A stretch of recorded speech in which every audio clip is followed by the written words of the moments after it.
today's podcast, we have Kenny Rausch. Kenny is the director of youth hockey for USA Hockey. Wealth of knowledge, great guy. Really enjoyed having him on. What do you think, Dan? Yeah, that was a ton of fun. I've never met Kenny in person. I've seen him, at like level whatever CEP classes through USA Hockey, but it was great to talk to the guy in person.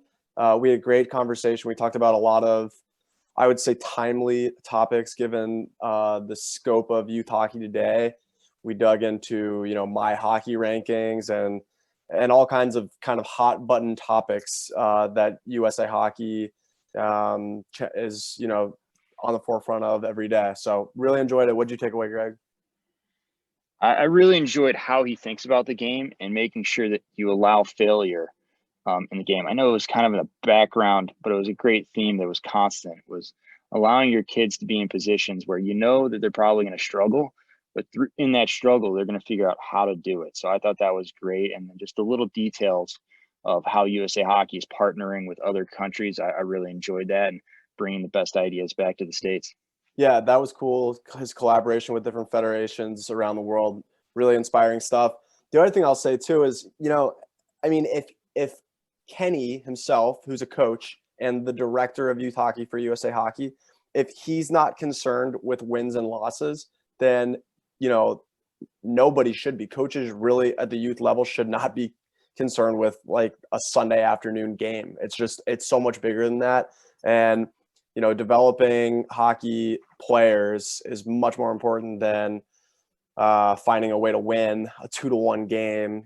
And we got into that a little bit too. So I had a really good time talking with Kenny.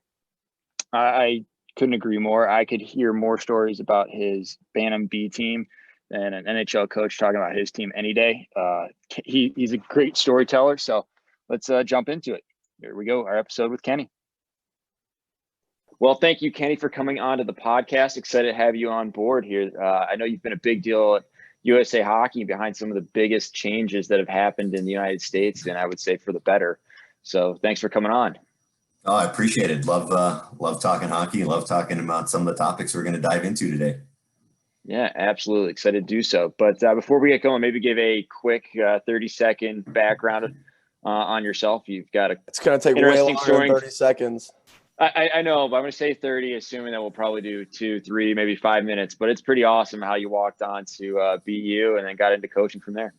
Yeah, it's a crazy story. I actually grew up all over the country. I was born in New Jersey, moved to Michigan, Minnesota, then to Connecticut. Played multiple sports growing up.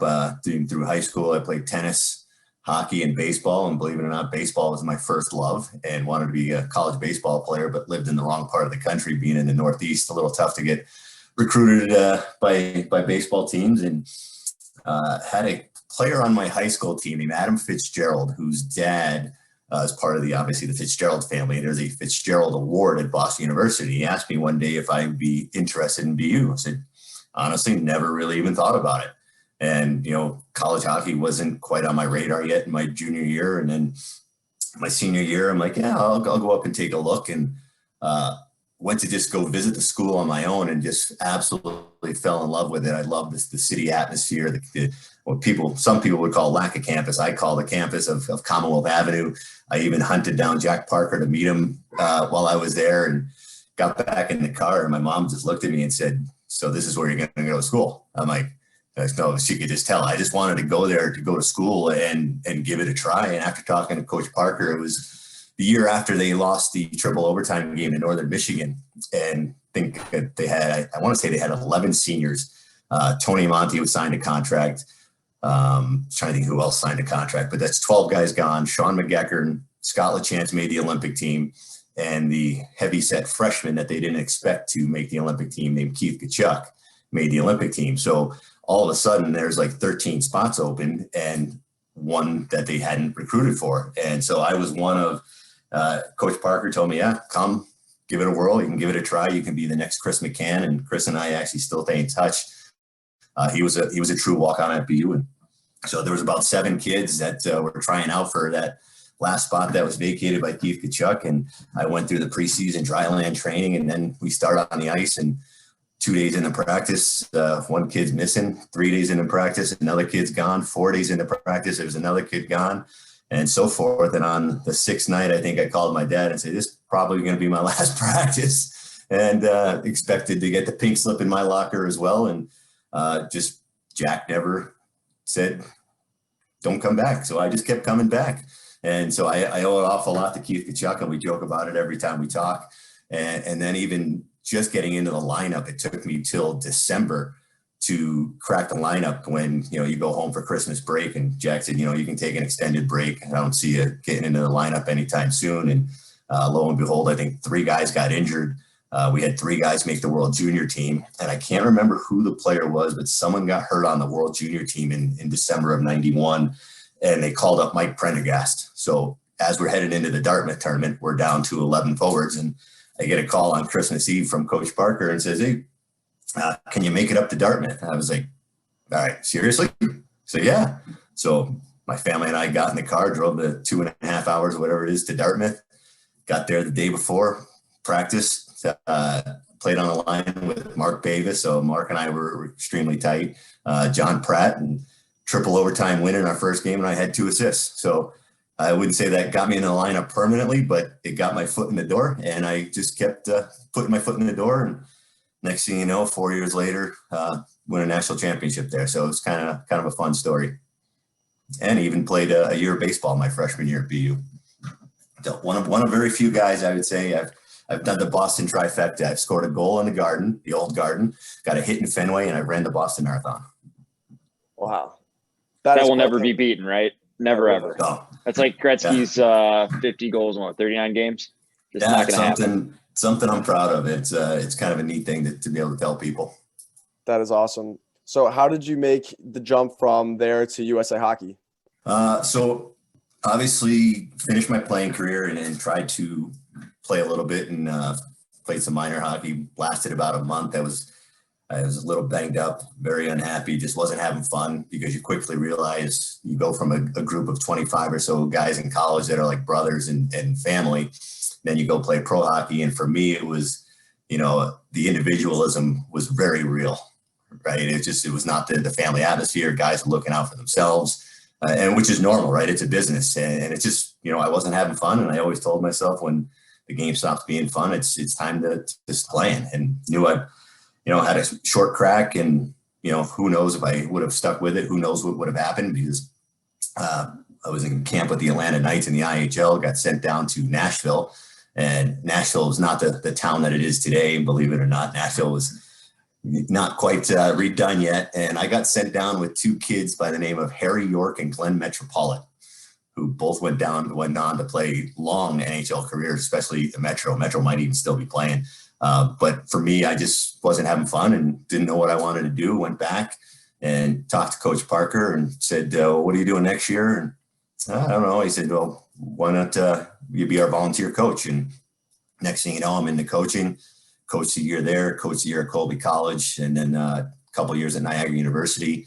Helped start that Division I program up, and then to UMass Lowell for 8 years, and Babson College for a year with Jamie Rice, who absolutely changed the way I think about the game. And in that period there, my boss, now Kevin McLaughlin with USA Hockey, the senior director of hockey development, him and I became very close while I worked a lot of USA Hockey national festivals during my college coaching career. And he called me up one day and said, you got time for an hour meeting? I'm like, yeah, okay, what's this all about? Like, did I do something wrong? I wasn't sure what was going on.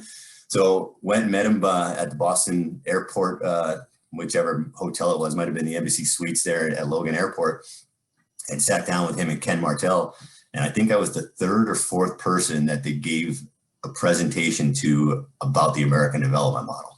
And it just made so much sense to me. And my passion's always been about development. And I was like, this is awesome. Like, if we can get youth hockey to buy into this, we can become the hockey playing country we wanted to be. And it kind of gave me the heads up that some jobs would be opening up in the next year or so. And if I'd be interested in a 100%, and lo and behold, the regional managers started getting hired. And well, I wasn't hired as a regional manager. I was hired as the manager of youth hockey, which now I'm the director of youth hockey. And it's kind of fortunate for me, and I love it because I get kind of the best of both worlds. I get to do the ADM side in Alaska now. My job duties entitle, national championships, our player development camps, all sorts of fun stuff. So I get to wear a lot of different hats, and I just love every day. That is such a small world. Actually, Jamie Rice just started following our newsletter. So I'm actually want to go down this rabbit hole before we go on to other questions of how did he completely change how you thought about the game? Just a lot of the things that we talk about now, just the way he practiced, very rarely talked about systems. It was all about concepts and good habits and tons of small area games. And, I used to say to him all the time, well, you haven't talked about your team structure. It's just relax. And if you look at his teams at Babson, right, they almost always start off somewhat slow, right? But then all of a sudden in December, January, February, they're always in the hunt for a championship because his kids improve a ton, which in turn improves his team, right? So he's not worried about where they're standing or proper structure, but he's teaching them to make decisions and the right decisions all the time. And that was just something I took away, and I was like just blown away. For me, it was like, the toothpaste coming out of the tube. Once it's out, you can't get it back in. And I'll never go back to practicing structure or systems or, you stand here, you stand here. This is what, the desired outcome we want, because our game it's a read and react game. And just the way he interacted with his kids, his players, the love they have for him, the love he has for them and his job, just such passion that he has, it literally changed the way I look at the game. I don't want this to be too much of a leading question, but I'm curious, we obviously subscribe to the ADM. We're both youth coaches in Ohio, and I agree with you that the way that the game is taught today by USA Hockey is it's a much more improved product, I would say, than what it had been prior. What kind of pushback are you still seeing, maybe like not regionally or nationally, but just like anecdotally? And is there like a hope that, one day it'll be kind of like in the past all the way around, or how do you see it going?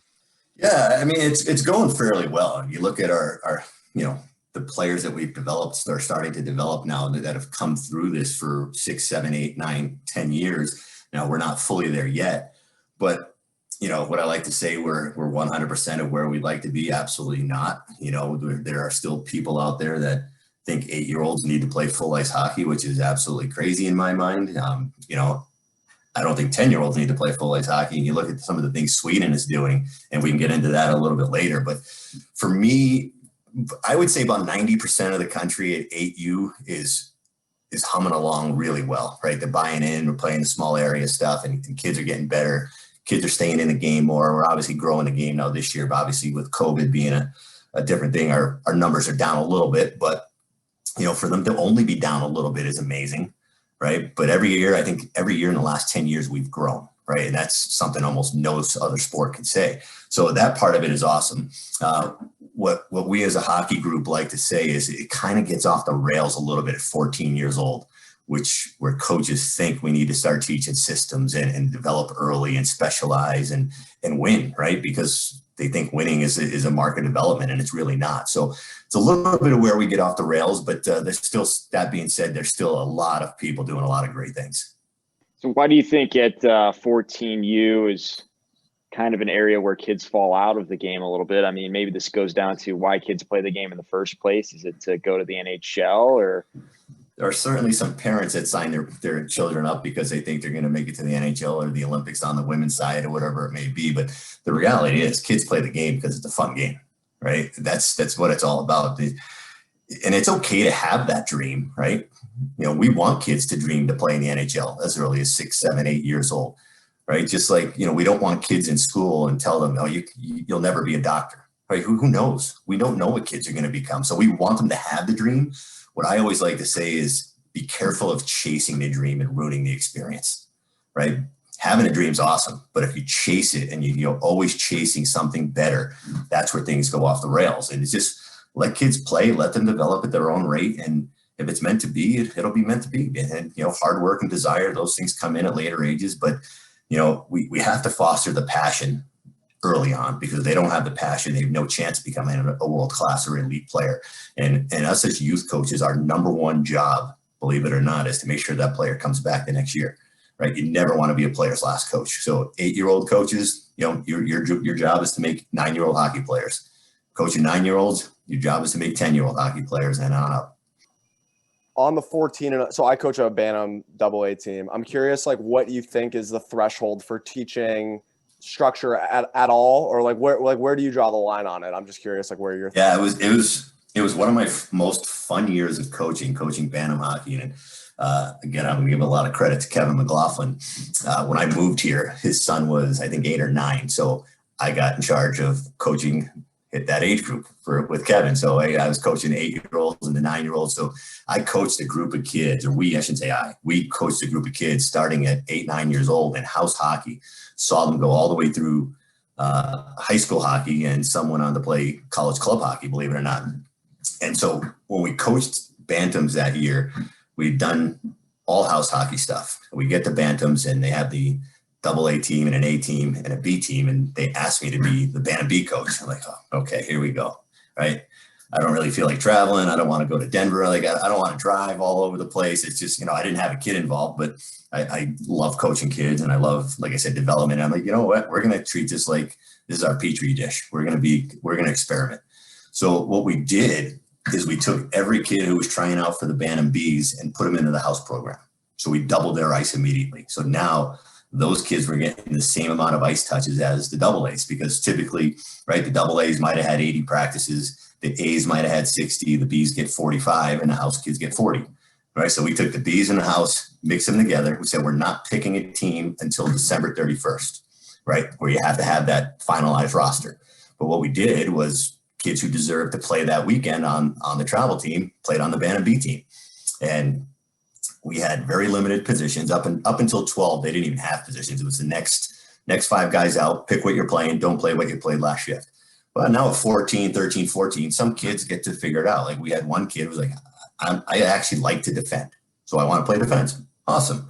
Right. And then we tinkered with lines all the time, and, let kids play and figure it out. Well, lo and behold, we go 31, 1-1 over the course of the year. And on average, outscore our opponents. I think it was 7.8 to 1.1, right? Not very good hockey players. We're like, and it was just, we created a mindset in such a player-centered environment where every time they touched the puck, it was, how do I score a goal? I wanted them to score. We had a goal, right? Our goal was to score 7 goals a game, right? Kid made a turnover, made a mistake, came back to the bench, ended up in our net. Big deal, right? I remember one time a kid named Matt made a turnover, tried toe dragging a kid in front of the crease, got turned over, scored a goal. He came back to the bench. He said, all right, you owe me 2. What do you mean? Well, you gave up 1, try to get 2. And, he was on the ice for 2 more goals the rest of the game.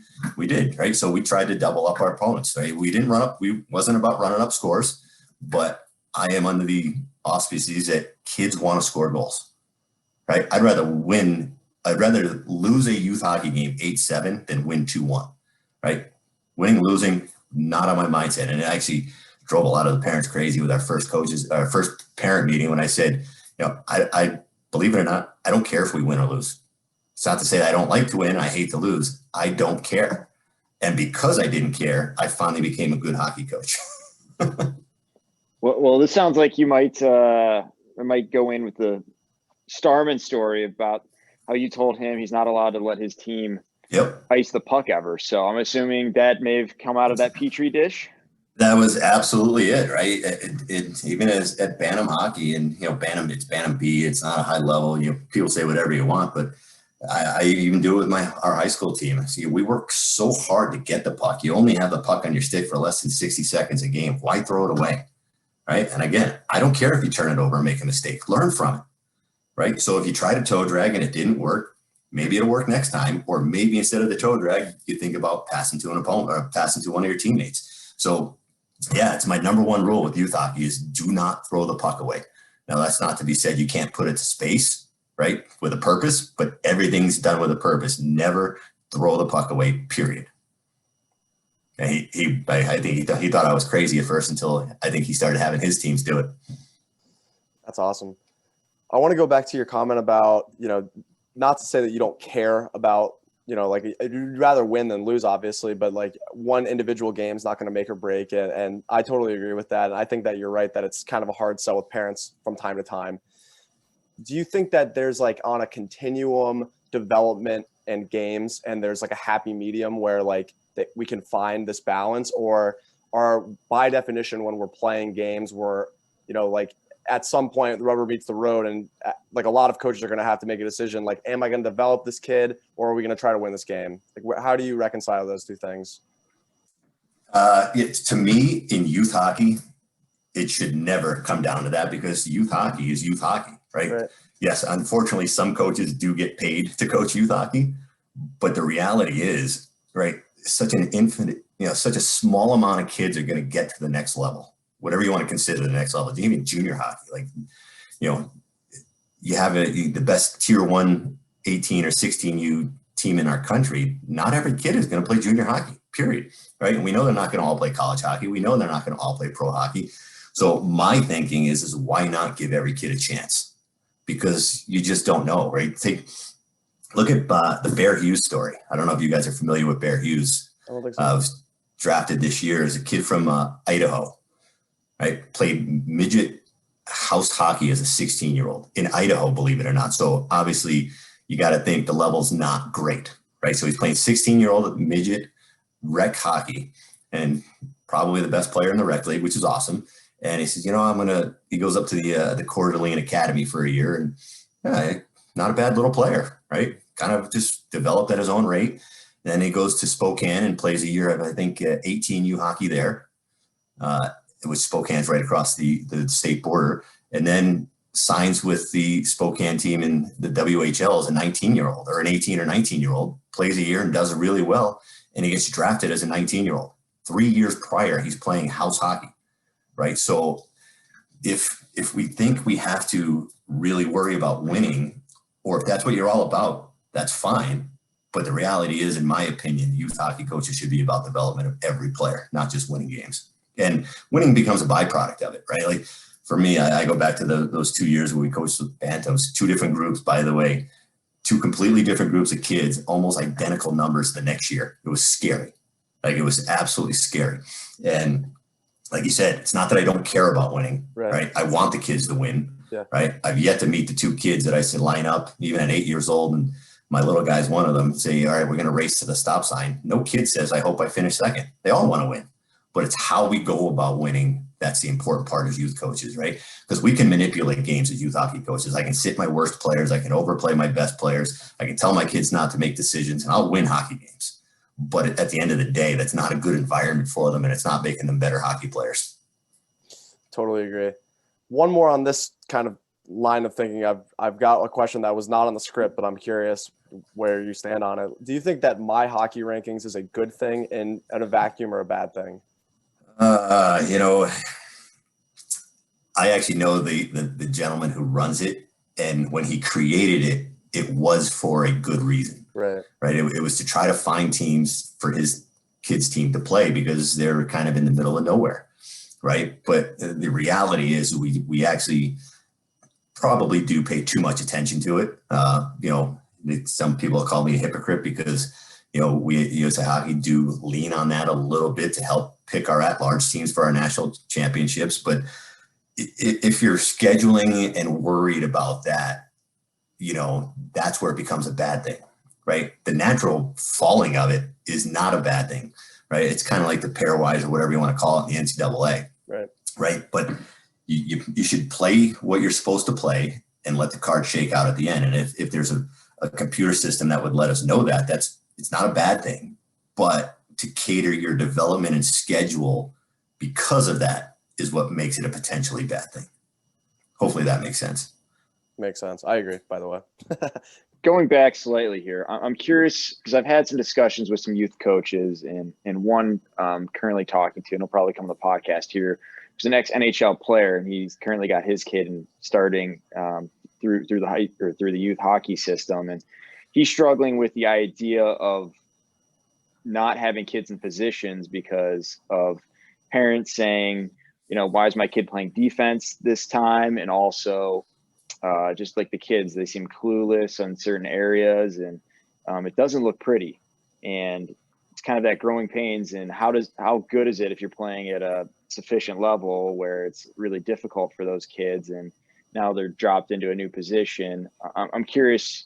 I know you lean probably more towards the positionless, and I probably do as well, but just how can we go about that from a full stakeholder idea of, how do we deal with parents, players, coaches, make everyone happy?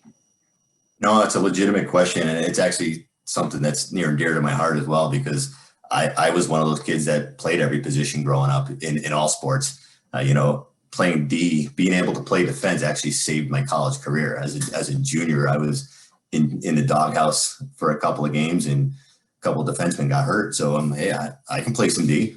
And I played about 4 or 5 weeks of defense until everyone got healthy, and it reinvigorated my career as well. And it not only changed the way I looked at the game, but it makes you a smarter hockey player is really what it comes down to. And the word you used, Greg, was pretty, right? And it's exactly right.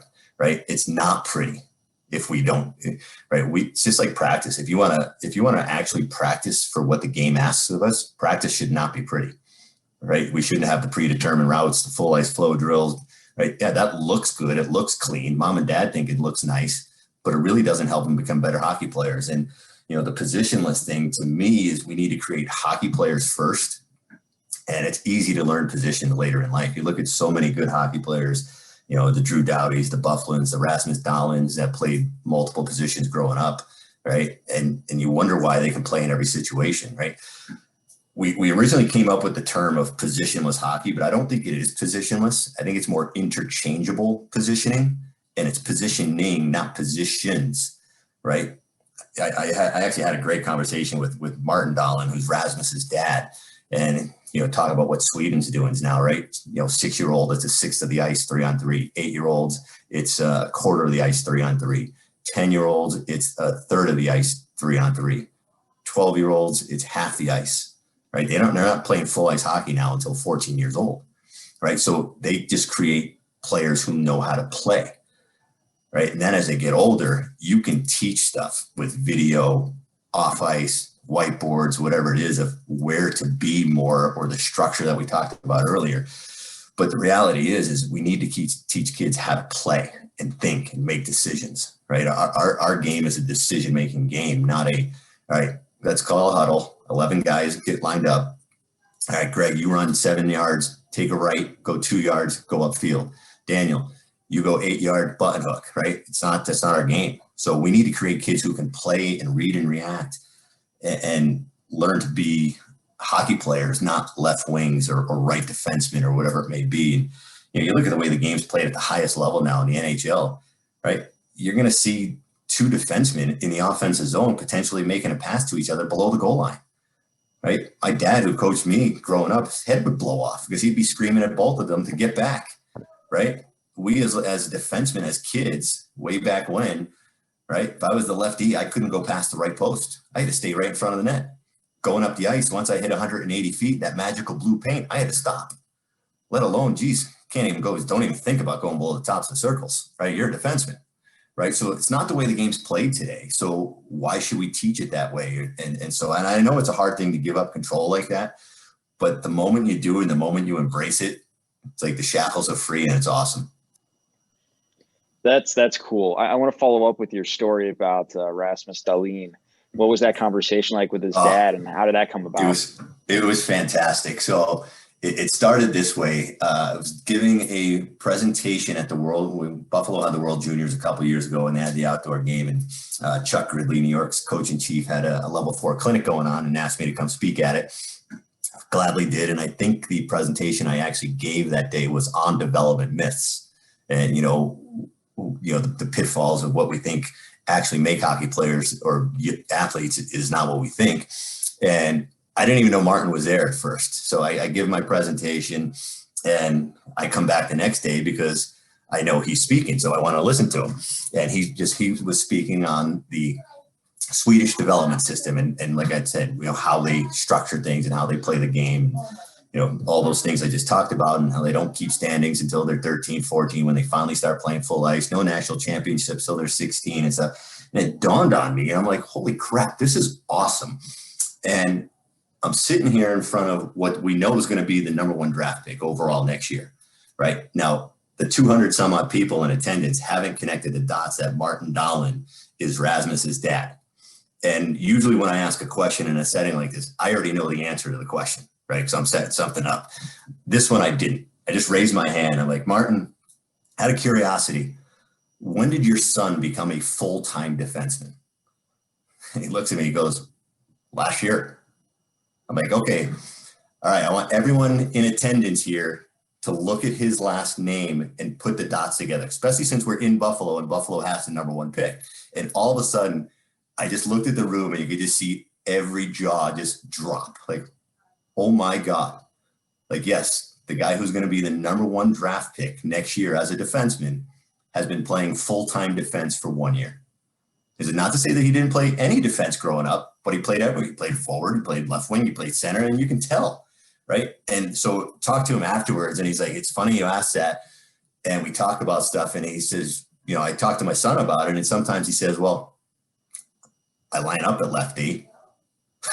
Right? That's his definition of position, where I line up on the faceoff. And so we talked for quite a while about that kind of stuff, and just, you know, continue to go down that rabbit hole. And I was just nerding out the whole time, and it was great. And then, you know, you look at some other players in the National Hockey League, you know, the Heiskanens, all these young players, Eric Carlson, guys that can do everything. It's awesome. And I read another amazing stat the other day, not the other day, but a little while ago, talk about another Swede, Elias Pettersson, right? What position is Elias Pettersson? He's a center for Vancouver. Well, there were, I think, at least two, maybe 3 games in the National Hockey League that he took 0 faceoffs. 0 as a center. Well, people will be like, well, how can that be? Then he's not a center. Just because he doesn't take a faceoff doesn't mean he's not a center, right? JT Miller was better on faceoffs as a wing, so they had JT Miller take the draws, right? So it's like, really, how do you define position? That's unbelievable. And what a cool story about Daleen. That's crazy. So we talked about Sweden a few times now, and I remember at my level 4 last year, I guess, we talked a lot about Finland and their youth hockey model. Is it safe to say that there's like a free flow of knowledge between all of these different hockey like confederations? Like how can you take us behind the curtain a little bit, and like how you know, because I have no idea, like, is everyone just happy to kind of share ideas? Because obviously at the end of the day we're in competition, but and also want to grow the game, so there's like two kind of balancing. No, it's an awesome question, and it's one of the most fun parts of our jobs, I would say, is that we do get to collaborate with different federations. Now, obviously some are more friendly than others, and we have better working relationships with others. Like, we have an unbelievable relationship with the Finns, with the Swedes, I'd say the Slovaks, the Czechs, even some of the smaller countries we've helped out. Those are probably our 4 biggest allies, and probably the Swedes and the Finns are probably our biggest, and we talk with them all the time. I've actually developed some amazing friendships with some of those people in those federations, and call them really close friends. So it's quite awesome. And, even a guy like by the name of Johan Ballou, who is part of the Belgian Federation and part of the IHF Development Committee. So, like, yeah, we collaborate a ton with those folks, and we all pick each other's brains. And it's even gotten to the point, Bob Mancini's son Victor is playing over in Frölunda this year, so in Sweden. So we talked to their coaches a couple of times, and just what are they doing, what are we doing, and it's awesome. And when you talk about playing other positions too, this is a great story. Bob calls me 2 weeks ago. He's like, "You're gonna love this." Because of COVID, they had to take 2 weeks off, but they could play floorball in the gym. And Victor calls him, and he's all excited. He says, "Yeah, we played 4-on-4 floorball today. You never guess who my goalie was on my team. His goalie was Rasmus Daleen." So it's just awesome. Yeah, so it's just awesome. Those relationships are really, really cool, and to be able to get to see what they do. And we've actually had a couple of trips over there. We've gone to Finland and met with their regional managers, and I traveled the country with them and helped take part of one of their national camps. It was actually, believe it or not, it was the 01 birth group. when they were 14 years old. And me being the nerd that I am and the stat rat that I am, I kept all the rosters just to see who might end up where. Well, guess who was part of that 01 group that was picked right behind Jack Hughes? Oh, Capo Caco was on that team. Capo Caco. Yeah. So I look back at 14 years old, I had all of our guys because we were assigned to a different region. And it was Bob Mancini who had Capo on his team. I said, rank all your forwards, rank all your D. I just want to see what might happen in the future. Yeah. Well, at 14 years old, Bob had him as maybe the 4th best player in his region, not the country, in his region. Wow. Fast forward 5 years later, he's the number 2 player in the world. Unbelievable. And that's so cool that we're collaborating between borders there. What are maybe some things that you've taken away from other countries and brought back to the States? And I know that you're highly involved in pushing things down from the USA Hockey as you learn all of this knowledge and improve how we think about things. So what are some things that you've taken from other countries, and then also some things that have been near and dear to your heart that you've been very proud to get implemented? With USA Hockey? Man, it's such a good question, but the biggest takeaway that I would say our whole group had from being over there was what goes into development. And when I say that, we look at practice over here as 60 minutes, get on the ice, do your practice, get off the ice, get ready to play games, whatever it is. There's such a different culture and mentality over there that practice is, all right, you get to the rink, you do some sort of warm-up, might be dynamic warm-up or whatever it may be. With younger kids, they might be playing tag or playing a not small off-ice game. Then you go on the ice and you get off the ice and you do a cool down. So practice over there is like an hour and a half to 2 hours, and it's that mentality, right? So it's not just, show up, get on the ice, get off, right? So that was our biggest takeaway, and it really led to our deep dive into what we call the physical literacy side of the game. It create athletes first and hockey players second, because, that's really what they do over there. Well, yeah, they're creating some great hockey players, but it's because they're creating athletes, right? They're creating the off-ice agility, balance, coordination, all that kind of stuff. And, we at that 14 camp, we were blown away at the athleticism of their kids, right? Cartwheels, somersaults, all those types of things. And, it got to the point where we came back, and in that next summer, as we were at our hockey directors training in a convention we call NARS, we have a hockey director track. We had some off-ice stuff with some local kids, some 15-year-old hockey players, AAA good hockey players, asked them to do cartwheels and somersaults. It was like, 2 kids didn't even know what it was. It was like, oh my goodness. It was like mind-blowing, to the point where actually the guy who coaches that team took his kids and was like, all right, we're going to start working on this. And we went back the next summer, and all of a sudden these kids could do cartwheels and somersaults and all this stuff, and became better hockey players. It was awesome. Where they happened to be from the state of Ohio and coached by a gentleman with the last name Caruso. They might have been. Just maybe. I don't know if I know the guy, but it's a great story too, because Cruiser now works for us, and he's like, yeah, I actually took that as a challenge. I'm like, oh my God, I'm not creating athletes, and he did it, and the kids became much better for it. Oh, so right after that happened, he was so embarrassed, and I forget what year that was, but I was in the audience and we were talking about this, and you could tell he was just so livid that his group couldn't pull off a cartwheel or do a somersault. It drove him absolutely nuts, and it was so painfully obvious. And if you know him, he's a passionate guy, but he's reserved and chooses his words well, but he just went off the rails for that one. Yeah, it's, I consider him a really, really good friend now. And I'd like to say I helped get him hired at USA Hockey, but it was all on his own accord. Of course, he's certainly deserving. But yeah, he is super passionate. He was our goalie / video guy last year for our Five Nations team, not last year, but 2 years ago in Germany. And we've become really close since then. And we still talk about that all the time. He's like, I was so incensed, and it's like, give him a task and he's going to do it. And that was his task that year. He's like, I'm going to make my kids more athletic. And it was awesome. Yeah, that's awesome. So continuing down this line, maybe what are some the things you're most proud of getting implemented through USA Hockey? I know recently we can't ice the puck in youth hockey, which I think is a great thing. That one's got some pushback even from my own household. My dad's like, yeah, it's kind of stupid, but I love it. Yeah, the funny thing with that rule is that actually used to be the way the game was played. When the NHL first started, you couldn't ice the puck when you were shorthanded, right? Why did we start allowing kids? Do you guys know why the NHL changed the rule? Isn't it because Montreal kept on scoring? Yeah, they had they Montreal like Canadiens. Yeah, the Canadiens in the 40s and 50s were so good on the power play. We were like, all right, we got to give the rest of the teams a break here. So when you are shorthanded, we'll allow you to throw the puck down the ice, right? 2-minute penalties used to be like major penalties, right? There's so many different rules in the National Hockey League that have changed over time. And my certainly belief is with youth hockey, development should be first and foremost. So why not have rules that help development, right? Because the youth hockey game is not the same game as the National Hockey League. It doesn't look the same. It shouldn't look the same.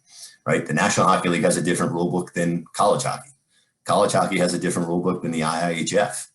IIHF has different rule books than junior hockey, right? So junior hockey has a different rule book than youth hockey.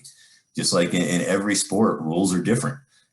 Obviously today being a Sunday, watching the NFL, college football and the National Football League have different rules, different size balls, different size hash marks. It's right. So why should we be the exact same as the National Hockey League? So yeah, that's a big one. And I actually hate to say things that I'm most proud of because we have it's our whole group, our whole ADM group and our hockey department group. It's not just the ADM guys either. It's the CEP guys, the officiating side of it, everything. We actually have done a lot of, in my opinion, some great things. 8-year-olds playing cross ice hockey, 10-year-olds playing half ice hockey in some parts of the country are two big ones for me. Probably now, the biggest thing that I'm most proud of would be, let me think. My two personal things is I get to cover the state of Alaska. So helping Hockey Club Fairbanks get to a place where they've earned model club status has been a big one. It's I really held their feet to the fire for 4+ years to do things right. And they've done it. They're growing. They love it. The kids love it. The families love it. It's a great community up there. But I guess the biggest thing that I myself am most proud of currently today is the new coaching curriculums that we have that we've rolled out this year. And it's bizarre that we've had to do it virtually, but it worked. But we were going to do all brand new coaching curriculums this year anyway. And I'm part of a group of 9 curriculum subcommittee that, we've only developed the first 2 so far. We're in the middle of developing the next level 3, and then we can go on to develop the level 4 and some continuing education stuff. But level 1 and level 2 right now are so good in my opinion, because we've created a learning center and coach centered environment with actual learning objectives, right? So people now that go to a level 1 clinic are going to learn how to coach, like important things about coaching, how to explain, how to demonstrate, how to do those little things that we call micro coaching, in addition to giving them what the ADM really means and what it is and what long-term athlete development is. And then we came back to the level 2, and it's like, okay, what's our next objective? We want coaches to be able to run better practices. So we have, the elements of practice of what makes a good practice, what practice structure should look like, what constraints-led approach looks like, skill acquisition. So to me, it's world leading stuff. And people around the world, like you said, the other countries, the Finns, the Swedes, that they've seen our stuff because we present it to them too. We collaborate with each other. Like, wow, this stuff's awesome. So that's probably the thing I'm currently most proud of. And then what's coming down the pipeline next? I would say the biggest thing is to continue the publicity and education of the Declaration of Player Safety to make our game safer, right? It's what should a body check look like now, right? 20 some odd years ago, a body check was to run your opponent through the wall and intimidate and punish them. 5-10 years ago was to separate someone from the puck. Now it's got to be an attempt to win the puck. And part of that education starts with coaches at our youngest age groups and parents, right? We want body contact as early as possible. We want the game physical. We just don't want it violent and stupid. We don't want kids getting injured when they don't need to be injured. So teaching them at the youngest ages of that body contact confidence piece. It's okay to bump. It's okay to get bumped into. It's okay to fall. It's okay to fall into the boards and get up. And, a lot of that is teaching it off ice too, because kids are way more stable in tennis shoes than they are on skates. So teach what it feels like to bump, to fall down, to get up. Even at 10, 12 years old, that off ice piece can be done. So really what we're trying to do is that big progression of body contact confidence at 8 years old, angling and mirroring at 10, right? Learning how to body check at 12 years old, even though you're not going to learn to do it in a game at 13, because, learn it in practice. And I go back to that group of kids that I coached all the way up through high school. By the time they were 13 and in high school, it was a seamless transition because we did body contact from the youngest ages with them. And when they got to body checking hockey, it was like, there was no change because, the only thing that's different between a check and contact is that overt action of your arm or hip or leg or whatever it is. And, if you teach body contact correctly and stick on puck and trying to win the puck, it's going to be a physical game, but kids will be just much better for it. So I think that's the big one for me, is that we just keep pushing that, if that makes sense. Love it. Love it. So I got one last question for you, then we'll open up the floor for 2 minutes. What are some maybe development myths out there that people kind of fall into the trap of, and maybe we'll go beyond that on maybe some habits that successful players have, but start with the myths of yeah. One of the presentations that, like I said, that I've given in the past about development myths are these exactly, right? First myth: I have to be on the best team to get good. Not true. I have to excel early. Not true. Have to play 12 months a year. Not true. Have to specialize at 12 years old. Not true. I have to play more games as a kid. Not true. And I must pick a position early. Not true. Right. So those would be the biggest development myths for me, because, you hear parents unfortunately say it all the time. I got to get Johnny on this team because they win. Right. And if they win, he's going to get seen. Well, really not the case, because, you'd rather, from a youth hockey experience, right, kids want to play.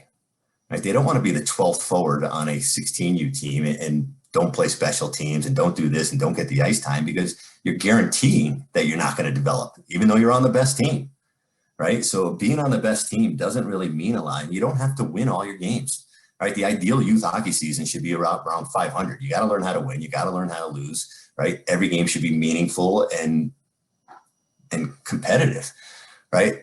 We talk about being on the best team, not great for development. I look at myself all the time, and it's actually funny. I always compared myself to Chris Kunitz, and in this way, I played on the best college hockey team. Right, my senior year, we won a national championship. Right, as you said earlier, I was a walk-on. I wasn't the best player on that team, so the majority of the time I was on the fourth line. And I often tell people, even my first 2 years, I don't think I only played 30 some odd games combined my first 2 years. I got to watch a lot of good college hockey, right? Now, as I finally became a senior, I turned 21 going into my senior year. So I was a true freshman, walk-on, right? So I'm a 21-year-old senior, graduate, just turned 22. Chris Kunitz is a 21-year-old freshman, right? So he's coming into school the same age as I'm going out of school, right? I'm a late bloomer. Like I lied and said I was 160 pounds as a freshman. Right, I was 6 foot. I might have been 150. Right, I think I grew 6 inches from my freshman year in high school to my junior year in high school, and didn't put on any weight. So complete late bloomer. I didn't physically mature. I didn't even start shaving until I was graduated from college. Right, so at 22, I was just physically maturing. Right, where Chris becomes a freshman at Ferris State. Now, Ferris State's a good team. They weren't the best team. Right, but as a 21-year-old freshman, he's playing in every situation. So he's playing all the time. Right. And then signs a contract after his junior year when he's 24 years old. And lo and behold, during our virtual clinics, he's on one of my virtual clinics this year. And I'm presenting on long-term athlete development. I'm like, this is unbelievable. Right. This is like gold. So I pulled him aside in a breakout room and I say, I don't want to embarrass you in front of the group, but can I ask you a question in front of everyone? He's like, sure. He's like, what are you going to ask me? I'm like, I want you to talk about your journey about long-term athlete development and how old you were when you started college hockey, and how, being patient going into college, being patient. I only became a 21 freshman because that's when someone finally wanted me. Right? I'm like, oh, even better. right? So as a 16, 17, 18-year-old midget, he wasn't the best player, and he certainly wasn't on the best team, right? And then he goes on to tell people, he's like, I didn't become a full-time pro even until I was 26 years old. And like, and people, you can see people's eyes are like, wow, right? So playing on the best team is not necessarily, what you need to develop. And, when you talk about that age group too, 26, 27, Marty St. Louis scores over 1,000 points in the National Hockey League. More than 900 of them came after he was 27 years old, right? So excelling early, not necessarily. Playing on the best team, not necessarily. So you want to play, right? Kids want to play, and that's what it takes to develop, right? So yeah, had I waited, and again, if different time, different day and age, had I waited and played 3 years of junior hockey or junior college baseball, who knows what might have happened.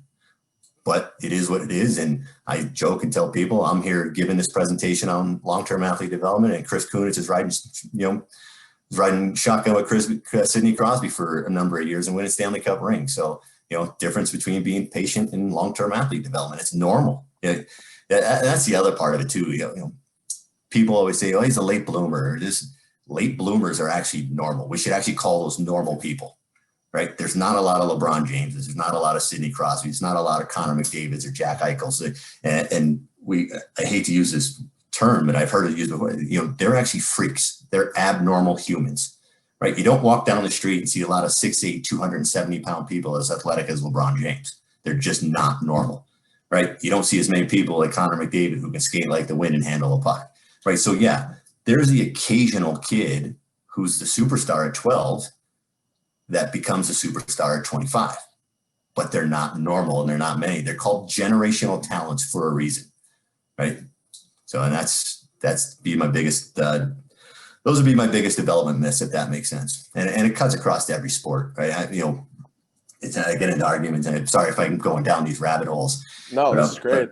But I get into arguments with my dad all the time. So my dad coached me in every sport, and my dad was that stereotypical old school coach. Right. He was, not that winning was the biggest priority, but he did certain things to win. Right. Playing baseball, for example, we took the shortest, heaviest kid, and he only played him in right field. Right. Well, hoping the ball doesn't get hit to him. Well, I said, what's funny, Dad, is we don't know what would have happened to that kid. And I can remember the kid's name. Right. And I'm not going to use it, but I said, we have no idea what that kid was going to become. This is last Christmas. We had this argument. He's like, yeah, he had no chance in life in athletics. He was short and fat, and he was 9 years old, and he could barely run. I'm like, yeah. Do you know what his dad looked like? No. Do you remember his mom? Yeah. Was she tall? I don't know. Like, well, we don't know what genetics played a part of it, right? What if his dad was 6'6", right? And so I pull up this picture, and I could pull. I think I sent you the PowerPoint that I have. Right? I have a picture of a young, chunky-looking baseball player with goggles. Right, he's got the Kareem Abdul-Jabbar goggles on. And he looks overweight. And I showed my dad that picture. I said, if this kid showed up at practice, what position are you putting him in it?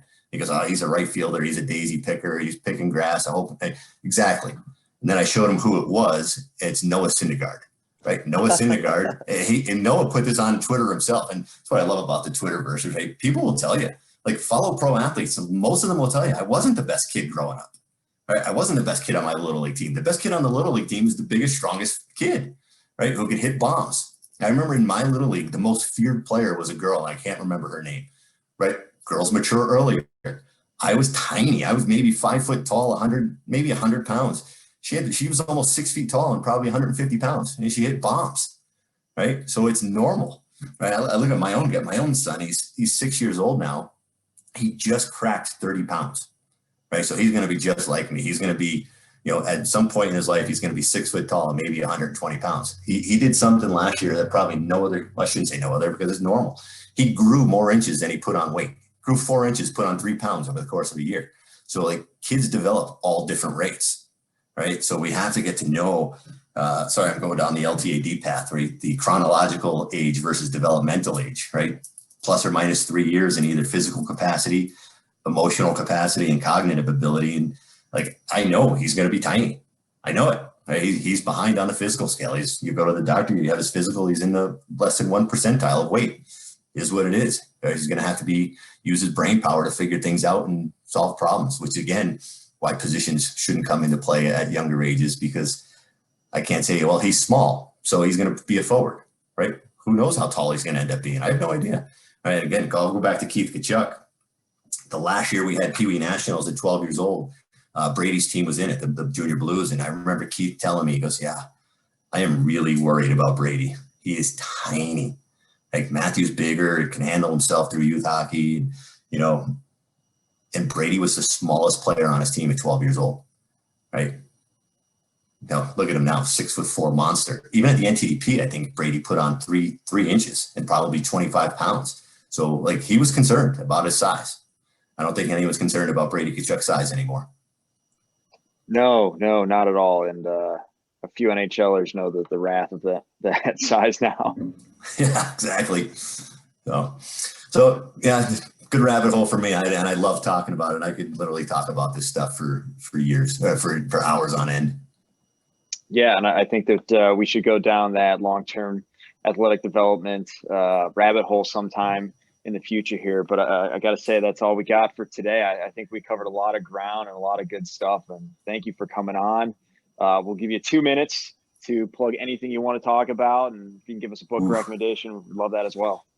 2 minutes. Keep it hard this time. Hard 2 minutes. Anything I want to talk about. No, I was just going to, for coaches out there that need to get their certifications and stuff, the new coaching curriculum is going to be my biggest plug. And a bunch of the presentations are online too. Now it wouldn't be the interactiveness that you normally get, but you can Google some of the stuff. And Minnesota Hockey's got some on their website. Mass Hockey's got some on their website. But those would be the two things that one thing I would talk about. And then, yeah, you asked for a book recommendation. I'm going to go way back into 2 books I read a long time ago that just always come to my front of my mind. One is Endurance, the story of Shackleton and his journey to Antarctica, where they were literally frozen in the Antarctic Sea for almost a year, maybe more, and not one of his party died. An incredible leadership book. And a fun sports read for me is Never Die Easy. It's the Walter Payton story. It's not many people have read it, and the reason it's called Never Die Easy, in Walter's great NFL career, he stepped out of bounds one time without contact. So his motto was never die easy. Always try to get that extra yard or two. So really good story, and phenomenal human being, and obviously phenomenal football player. That's awesome. I'm going to add both those to my reading list. The Ernest Shackleton book's already on it. Now I got to bump it up. Yeah, Endurance, really good one. Awesome. Well, Kenny, can't thank you enough for coming on. That was a lot of fun, and hopefully we talk to you again down the road. Yeah, anytime you guys want me to come on, I'd be more than happy to talk, if you couldn't tell. Awesome. Thanks again. See ya. Thank you for tuning into the Hockey IQ podcast. We are Hockey's Arsenal, Greg Revac and Dan Dukart. Together, we've come together to create a platform and a community to expand our hockey intelligence, hockey IQ, whatever you want to call it. We're very passionate about seeing this game played smarter and better and continue to develop itself to the next level and staying on the cutting edge of things. So you can find us at Hockey's Arsenal on Facebook, Twitter, and YouTube. We're also at hockeysarsenal.com. From there, you can find some resources and some options to work with us. We're excited to continue this. If you enjoyed this episode, please like, subscribe, follow, and share. You can also join up for our newsletter as well, where we're going to tackle anything Hockey IQ related. So we're excited to have everyone here and continue to build.